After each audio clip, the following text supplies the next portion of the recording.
Hey guys, Joseph here with another update. In this video, I just want to update you guys on some unemployment numbers, as well as tell you guys how these stimulus checks and packages become law.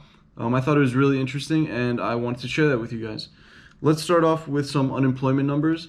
This past week, 3.8 million Americans filed for unemployment. That is down from the prior week's 4.4 million. So we are heading in the right direction, but that's still a high number. In total, there are currently 30 million unemployed Americans, which again is on the extremely high side, and we'd all like to see that drop as soon as possible.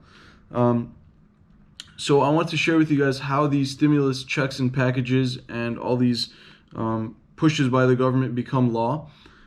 So all these start as an idea or a proposal, and from there they go to the House of Representatives, where they get reviewed, scrutinized, questioned, all that. And if it passes the House, it goes to the Senate, where again it gets voted on, scrutinized, questioned, looked into, and that kind of thing. If it passes both of those, it goes to the president's desk, where if he signs it, it becomes law.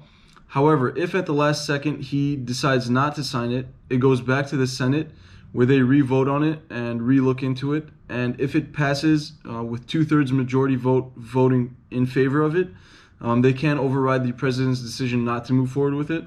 And I just thought that was really interesting because initially I thought the president had ultimate control over that and had the final say, but he can be overridden by the Senate. So I thought that was really interesting.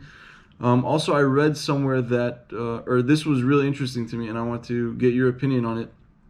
A lot of people are thinking that these stimulus checks are intentionally being dragged out long enough to be able to reopen the economy and avoid issuing out these checks that are costing astronomical numbers.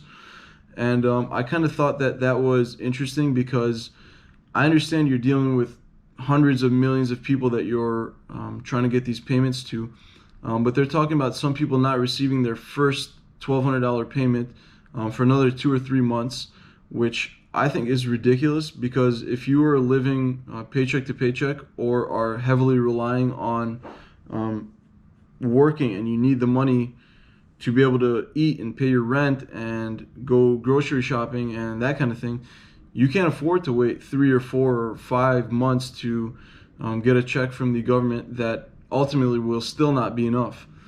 So I just thought the idea that somewhere along the line it's being dragged on purpose in order to give this virus enough time to die out and for us to be able to reopen the country and get that unemployment number down and get people back into their jobs. But I just wanted to get your opinion on what you guys think about that. Go ahead and comment down below. Again, I want to know if you guys received your stimulus checks. If you did you receive it as a physical form or did you get a direct deposit? So please let me know in the comment section down below. And yeah, I'll see you guys in the next video. Stay tuned.